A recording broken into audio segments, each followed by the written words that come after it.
옛날 옛적 지금의 의정부 지역은 아름다운 자연 경관을 자랑하는 땅이었다. 그 중에서도 온달산은 특히나 수려한 풍광과 더불어 신비로운 이야기로 가득 찬 곳이었다. 오래전부터 이곳 사람들은 온달산의 숲속에 사는 나무 요정들에 대한 전설을 전해 들으며 자랐다. 사람들은 온달산 깊은 숲속에 특별한 나무가 하나 있다고 믿었다. 이 나무는 보통의 나무들과는 달리 아주 오랜 세월 동안 자라온 거대한 상록수로 가지가 하늘 높이 뻗어 있었으며 그 잎사귀들은 사시사철 푸르렀다. 사람들은 이 나무를 청남목이라 불렀고 나무에는 신비한 요정들이 산다고 여겼다. 전설에 따르면 청남목에서는 밤이 되면 은은한 불빛이 켜지는데 이는 나무 요정들이 깨어나 자신들의 축제를 벌이는 신호라고 했다. 사람들은 요정들이 춤을 추며 노래하는 모습을 직접 본 적은 없지만 밤의 숲을 지날 때면 풍경이 변하는 듯한 기묘한 느낌을 받아 자연스레 경외심을 가졌다. 그들은 결국 요정들이 축제를 방해하지 않았는데 이는 요정들이 평화롭게 살기를 바라는 마음 때문이었다. 그러던 어느 날 이 마을에 새로운 두목이 들어섰다. 그는 대담한 성격의 소유자였고 전설 속의 나무 요정을 직접 마주보겠다는 일념으로 밤중에 숲으로 향하기로 결심했다. 그리고 달이 밝은 어느 밤 그는 숲속 깊숙이 걸어 들어갔다. 사방이 고요해지고 나뭇잎 사이사이에서 희미한 빛이 깜빡이기 시작했다. 그는 자신이 맞은편의 숲에서 누군가가 다가오는 소리를 들었고 심장이 두근거리기 시작했다. 희미한 빛 속에서 그는 일군의 작은 형체들이 춤을 추는 모습을 볼 수 있었다. 모두가 투명하고 부드러운 빛으로 이루어진 요정들이었다. 요정들은 그가 나타난 것을 눈치챘지만 그를 혼내거나 겁주지 않았다. 대신 그들은 다 함께 두목 주위를 둘러싸고 춤을 추기 시작했다. 그리고 그들의 춤이 끝나자 두목은 엄청난 안도감과 기쁨에 사로잡혔다. 요정들은 그에게 속삭이듯 아름다운 목소리로 말했다. 우리의 존재를 알고 이제 내 마음속에 평화가 깃든다면 이 이야기를 세상에 전해 다른 이들이 자연을 존중하도록 하라. 그렇게 두목은 숲에서 나왔고 이 경험을 마을 사람들에게 전했다. 이후 마을 사람들은 더더욱 온달산과 그 안의 자연에 대한 경의를 표하며 그 신비로운 존재들과의 평화를 지켜나갔다. 이 전설은 대대로 이어져 내려오며 의정부 사람들의 마음속에 자연의 소중함과 신비로움을 가슴 깊이 새길 수 있도록 해준다. 두 번째 이야기. 옛날 옛적 서산의 어느 작은 마을에 계산이라는 무당이 살고 있었습니다. 계산은 마을에서 무당으로 이름을 날린 인물이었고 사람들은 그의 신령한 능력으로 많은 도움을 받고 있었습니다. 그의 힘은 신기하게도 항상 서산의 정령들이 보살피고 있다고 알려져 있었으며 특히 호랑이 영신이라는 신령한 존재가 가장 유명했습니다. 어느 해 마을에는 질병과 흉년이 겹쳐 고난의 시기가 찾아왔습니다. 마을 사람들은 이 고난을 이겨내기 위해 계산에게 도움을 요청했습니다. 계산은 곧장 촛불을 켜고 북을 두드리며 하늘에 기도하며 영신과의 교감을 시작했습니다. 이번 의식은 유난히도 길고 엄숙하게 진행되었으며 온 마을 사람들이 숨죽여 계산의 집 주변에 모여들었습니다. 그러던 중 계산의 주변에 갑자기 바람이 세차게 불기 시작했습니다. 그러자 누군가 갑자기 외쳤습니다. 호랑이다. 실제로 멀리서 웅장한 호랑이 한 마리가 나타나 마을로 다가오고 있었습니다. 놀랍게도 그 호랑이는 사람들을 해치지 않고 오히려 마을 입구에 앉아서 계산의 굿판을 뚫어져라 바라보았습니다. 마을 사람들은 처음에는 두려워했지만 곧 고요한 분위기에 빠져들었습니다. 그리고 계산은 호랑이를 향해 조용히 말을 걸기 시작했습니다. 마치 서로 오래 알고 지낸 친구와도 같은 모습이었습니다. 호랑이는 조용히 계산의 말을 듣고는 이내 고개를 끄덕였습니다. 의식이 끝나고 호랑이는 돌아갔습니다. 그러나 그 순간 마을의 하늘에는 밝은 색의 무지개가 떠올랐습니다.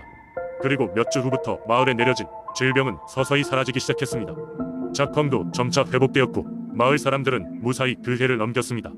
이후로도 호랑이 영신과 계산의 이야기는 대를 이어 전해져 내려오며 마을 사람들의 마음속에 깊게 자리 잡았습니다. 마을 사람들은 매년 호랑이를 기리며 잡고 소박한 축제를 열었고 서산의 호랑이와 무당의 이야기는 서산의 중요한 민속신앙으로 자리 잡게 되었습니다. 여전히 많은 사람들은 힘들고 어려운 시절에 서산으로부터 전해 내려오는 이 특별한 이야기로 위로를 받고는 합니다. 세 번째 이야기. 옛날 옛적 익산 지역에 두 마리의 용이 살고 있었다. 한 마리는 백제의 왕실에서 신령한 존재로 칭송받던 백룡이었고 다른 한 마리는 하늘에서 길을 잃고 내려와 정착한 청룡이었다. 백룡은 백제 왕실의 보호신으로 섬겨졌으며 청룡은 강을 지키는 수호신으로 사람들에게 두려움의 존재로 여겨지곤 했다. 이 두 용은 서로 다른 삶을 살고 있었지만 익산 근처에서 펼쳐지는 농경사의 발전과 사람들의 믿음을 중심으로 조금씩 얽히게 되었다. 백룡은 멀리서 자신을 찾아오는 사람들의 소원을 들어주었고 종종 물 부족으로 고통받는 농민들에게 비를 내려주었다. 백룡에 대한 감사의 표시로 사람들은 매년 그의 동굴 앞에서 제사를 지냈다.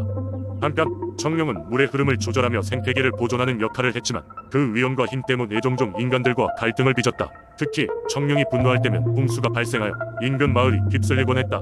이에 사람들은 청룡을 달래기 위해 매년 제각기 다른 축제를 여러 그의 환심을 사려 노력했다. 어느 날 익산 지역에 심한 가뭄이 찾아오게 되었다. 백룡은 이 상황을 해결하기 위해 노력했으나 하늘의 명령 없이 마음대로 비를 내릴 수 없었다.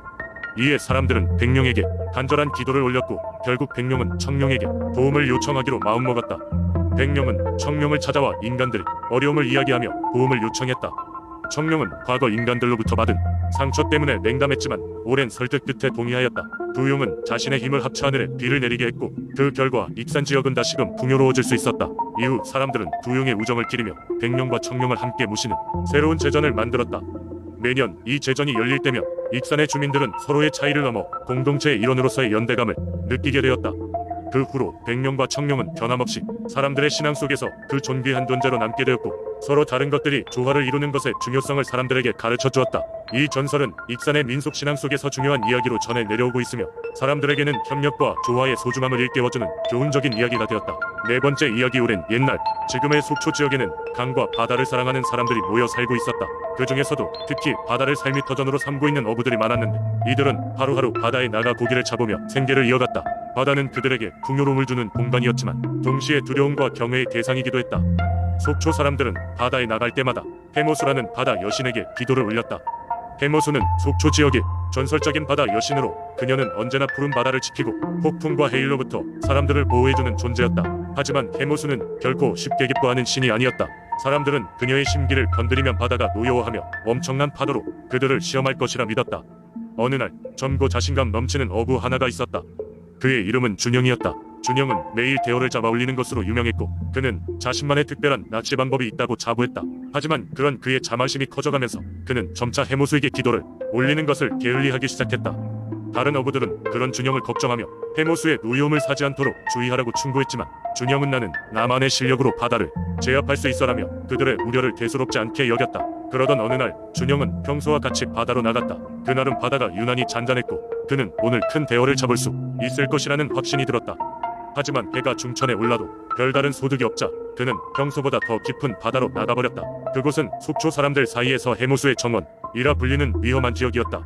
그 지역에서는 바다 여신 해모수가 자신의 물고기들을 직접 기르고 있다고 전해졌기에 어부들은 쉽게 그곳에 가까이 가지 않았다. 하지만 준영은 대담하게도 그곳에 짐짓 무모하게 배를 몰았다. 처음엔 고요했으나 이내 하늘이 어두워지며 거센 바람이 불어오기 시작했다. 바다는 그 어느 때보다도 격렬하게 출렁였고 준영의 작은 배는 큰 물결에 휩쓸리기 시작했다. 그의 머릿속에는 그제서야 해모수의 존재가 떠올랐다. 그는 급히 무릎을 꿇고 해모수 여신에게 잘못을 뉘우치며 자신의 생명을 구해달라고 간절히 빌었다. 그러나 바다는 쉬이 잠잠해지지 않았고 하늘은 준영을 삼킬 듯한 비바람을 몰아쳤다. 준영은 이제 모든 것을 체념한 채 단 하나의 소원을 빌었다. 부디 나의 목숨만은 살려주십시오. 제가 다시는 그대를 경시하지 않겠습니다. 그러자 마치 그의 호소가 통했는지 거센 바람이 잠잠해지고 파도는 잔잔해졌다. 그리고 머리 위로는 구름 사이로 밝은 빛이 내려와 주변을 비추었다. 해모수가 그의 진심을 받아들인 것이었다. 그 후로 준영은 바다를 바라볼 때마다 해모수 여신에 대한 경외와 감사의 기도를 잊지 않았다. 그리고 속초 지역 어부들 사이에서는 해모수의 전설이 더욱 공고하게 자리 잡았다. 그들은 바다에 출항할 때마다 해모수를 존중하며 바다의 축복을 기원하는 의식을 지켰고 속초 앞바다는 언제나 평온한 물결로 넘실거렸다. 준영의 이야기는 후손들에게도 두고두고 전해져 내려오며 사람들에게 바다의 힘과 자연에 대한 겸손함을 가르치는 교훈이 되었다. 다섯 번째 이야기. 옛날 옛적 한반도의 동쪽 해안에 자리 잡은 포항에는 많은 어부들이 살고 있었습니다. 이 어부들은 푸른 바다에서 고기를 잡아 생계를 이어나갔고 바다는 그들의 삶의 터전이자 신성한 공간이었습니다.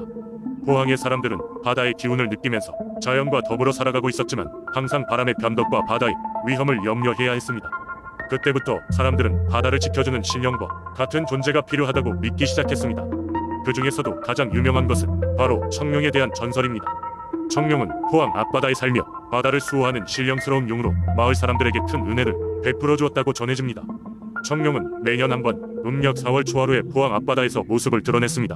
이날 해안가에 모인 사람들은 청룡이 출현하는 장관을 보기 위해 일찍부터 푸른 물결이 넘실거리는 바다의 절경을 감상했습니다. 청룡이 나타나면 바다는 푸른 빛으로 물들며 다시금 잠잠해졌고 사람들은 다 함께 찬송을 부르고 제사를 지내며 청룡에게 감사의 마음을 표현했습니다. 제사가 끝나면 청룡은 다시 바다 깊은 곳으로 사라지곤 했습니다. 마을 사람들은 청룡이 바다의 평안을 유지하고 폭풍으로부터 자신들을 보호한다고 굳게 믿었습니다. 하지만 어느 해 음력 4월이 되자 포항에 끔찍한 폭풍이 몰아닥쳤습니다. 사람들은 놀라서 바다 쪽을 보았지만 청룡은 어디에도 보이지 않았습니다. 바다의 물결은 잔잔해지지 않았고 어부들은 두려운 마음으로 출항을 포기할 수밖에 없었습니다. 그렇게 시간이 지나면서 물길의 변화와 풍랑은 어부들에게 큰 재앙이 되었습니다. 그럼에도 포항의 한 어부 이름도 전해지지 않은 그 용감한 이는 폭풍 속에서도 무사히 배를 몰고 바다에 나섰습니다. 그는 온 마을이 염려하는 가운데 혼자서 청룡에게 이야기를 전하기로 마음먹었습니다. 풍랑을 헤치며 나아간 그는 결국 그곳에서 신비로운 청룡을 만나게 됩니다. 어부는 청룡에게 무릎을 꿇고 마을 사람들의 간절한 소망과 감사의 마음을 전했습니다. 청룡은 노래하듯 깊고 웅장한 목소리로 어부에게 말했습니다. 너희의 진정한 믿음과 정성이 느껴졌느니라. 그러나 나 홀로 이 바다를 지키기엔 너희의 도움 또한 필요하니 이제 너희가 바다를 아끼고 자연의 이치를 지키며 살 것을 약속하라. 어부는 머리를 조아리며 그렇게 하겠노라 맹세했습니다. 그리하여 돌아온 어부는 마을 사람들에게 청룡의 말씀을 전했습니다. 그날 이후 포항의 사람들은 바다와 공존하는 법을 배웠고 청룡을 존경하고 사랑하게 되었습니다. 여기서 더 나아가 그들은 스스로 바다를 지키기 위해 보다 근면하고 환경을 사랑하는 마음으로 살아가게 되었습니다. 오늘날까지 포항의 사람들은 매년 청룡을 기리며 제사를 지내고 환경보호와 지속 가능한 발전에 앞장서게 되었습니다. 청룡의 전설은 단순한 신화가 아닌 자연과 사람 그리고 서로의 관계를 되새기는 이야기로서 포항 사람들의 가슴속에 깊이 자리 잡게 되었습니다.